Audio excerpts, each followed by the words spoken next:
Je me suis laissé quelques jours d'appréciation de cette superbe nouvelle pour digérer un peu l'info et réfléchir un peu à ce que je vous dirais sur le sujet. Mais le 12 septembre, l'agence de notation Fitch a abaissé la note de la France de la catégorie AA à la catégorie A, AA- vers A+, pour être plus précis. Et avant de rentrer complètement dans le vif du sujet, on a eu droit à de superbes réactions de la part des dirigeants de la gauche. Il y en a deux en particulier qui ont retenu mon attention, celle de Fabien Roussel et celle de Jean-Luc Mélenchon. Bayrou a provoqué la note Fitch en dévalorisant la France comme Premier ministre pendant 15 jours. C'est vrai que il suffit de 15 jours pour faire baisser la note d'un pays. En général, c'est vraiment comme ça que ça marche. Bravo Jean-Luc. Il faut en finir avec la Macronie et ses politiques nuisibles pour la France et son peuple.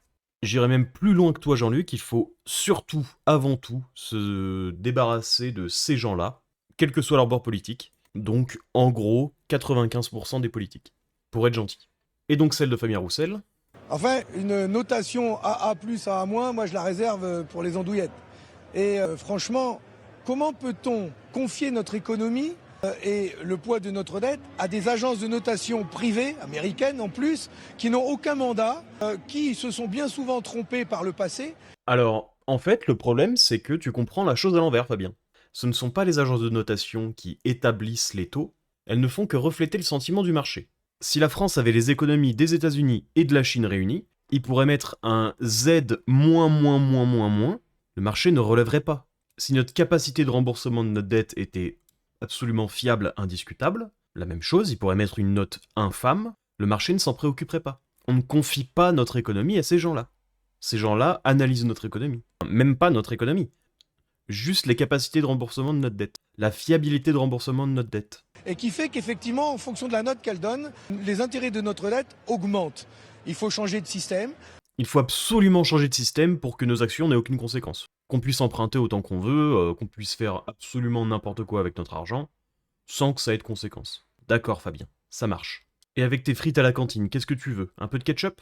On ne peut surtout plus s'en remettre à notre État, qui n'a plus aucun contrôle sur quoi que ce soit en termes de dépenses. 57% du PIB, le fameux chiffre, c'est catastrophiquement élevé. Arriver à être en déficit avec 52% du PIB de prélèvement, même les plus gros crackheads du casino ont du mal à rivaliser avec ça. C'est tout simplement pourquoi la note a été descendue. D'ailleurs, elle a été descendue bien trop tard à mon goût, mais la note a été descendue parce que le monde entier était en train de se rendre compte qu'on a des alcooliques en manque en charge de notre budget, qui doivent absolument acheter leur dose. Raison pour laquelle nous demandons par exemple que la Banque Centrale Européenne finance directement les États à taux zéro. Et voilà l'alcoolique en question. Est-ce que M. Roussel a déjà entendu parler du mot inflation? Serait-il capable de l'écrire sans faire de faute? Serait-il capable de le définir? Serait-il capable d'expliquer l'inflation? À mon avis, c'est pas gagné. Et donc, pour lui venir en aide, j'ai décidé de demander à notre bon ami, le docteur GPT, de lui expliquer ça comme à un enfant de 5 ans. Bien sûr. Imagine que tu as un gros pot de bonbons. Normalement, chaque bonbon coûte 1 pièce. Tu as 10 pièces dans ta tirelire. Donc tu peux acheter 10 bonbons. Un jour, la personne qui fabrique la monnaie imprime plein de nouvelles pièces et en donne à tout le monde. Résultat, tout le monde a beaucoup plus de pièces qu'avant, mais il n'y a pas plus de bonbons dans le pot. Comme beaucoup de gens veulent acheter les mêmes bonbons, le vendeur se dit, si tout le monde en veut, je peux vendre plus cher. Alors, chaque bonbon coûte maintenant 2 pièces. Tu as toujours 10 pièces, mais tu ne peux plus acheter que 5 bonbons. Tes pièces ont donc perdu de la valeur. C'est ça l'inflation. Merci à vous, docteur GPT. Autre chose à dire? Oui, abonne-toi à l'Inaperçu sur YouTube et sur X. Oh, c'est trop gentil, docteur. Il fallait pas. Mais bon, c'est la réponse classique d'un socialiste, gauchiste, communiste, utilisez le mot que vous voulez. Ah, avec un problème d'argent, juste la petite planche à billets, et pour le reste, vous vous débrouillez, l'inflation, c'est pas notre problème. Pour pouvoir investir dans l'industrie, nos services publics. Et ça, c'est possible. Et comme ça, on se dégage de ces agences de notation. Il faut pouvoir reprendre la main sur le financement de notre économie et ne plus soumettre à ces agences de notation qui, entre nous, sont dirigées par des financiers et qui se servent eux-mêmes. Alors, plusieurs points. Le premier, c'est son non-sens entre le fait de reprendre la main sur notre économie, et en fait juste la déplacer à l'Union Européenne, l'offrir à l'Union Européenne. On reprend vachement la main avec ça. Je suis sûr qu'Ursula se ferait un plaisir de rester la personne la plus corrompue du monde et de faire absolument n'importe quoi avec ce pouvoir. Et le deuxième point, c'est les agences de notation sont dirigées par des financiers qui se servent eux-mêmes, Alors ça va sûrement beaucoup surprendre un communiste, mais généralement, plus ton service est bon, plus les gens en veulent de ton service. Plus les gens font confiance en ta capacité de bien les servir. Les agences de notation, j'en ai pas une super estime. Il y a eu quelques exemples de corruption ou disons, de laxisme de leur côté. La notation de la France en est un exemple, la crise des subprimes, ils ont eu leur rôle dedans aussi. Il n'empêche que les gens ont tout intérêt à leur faire beaucoup plus confiance qu'à des gens comme vous, monsieur Roussel. Des politiciens qui vivent d'argent public, qui défendent leur beefsteak, et donc, avec au passage un petit conflit d'intérêts, essayent de centraliser le plus possible tout ce qu'ils peuvent pour sécuriser leur rente. Vous êtes un financier d'agence de notation, à la différence que eux n'ont pas le pouvoir de centraliser leur pouvoir. Mais alors concrètement, à quoi est-ce qu'on doit s'attendre sur les marchés? Bonjour. Les informations présentées dans cette vidéo sont fournies à titre informatif et éducatif uniquement. Elles ne constituent en aucun cas un conseil en investissement, une recommandation personnalisée ou une incitation à acheter ou vendre un actif financier. Investir comporte des risques, notamment celui de perdre tout ou partie du capital investi. Vous êtes seul responsable de vos décisions financières. Pensez à vous informer rigoureusement et, si nécessaire, à consulter un professionnel agréé. Évidemment, les OAT auront un rendement, un taux d'intérêt, utilisez le mot que vous voulez, qui va augmenter. Cependant, c'est plutôt, à mon avis, une très mauvaise idée d'en prendre. Vous le savez, sur cette chaîne, on attend la faillite, on espère entre guillemets que ça arrivera le plus tôt possible, pour qu'on puisse passer à autre chose que ce communisme de mauvais goût, et en plus, ça a le fâcheux inconvénient de pouvoir être saisi par l'État français, mis en pause pendant quelques mois, théoriquement. Donc c'est, à mon avis, un risque assez inconsidéré d'en acheter. J'irai même plus loin, si vous en avez, débarrassez-vous-en, le plus vite possible. Même dans l'optique de se dire on va aider un peu le pays, il faut vraiment voir l'État français comme un mec qui est complètement addict à une drogue X ou Y. Vous ne lui rendez pas service en lui fournissant ce dont il pense qu'il a besoin. On n'offre pas une bouteille de vodka à un alcoolique. On n'offre pas son argent à l'État français, c'est la même logique. Autre chose qui concerne directement les OAT, c'est, je ne vous l'apprends pas, un A c'est moins bien que 2A. Mais c'est aussi une catégorie complètement différente.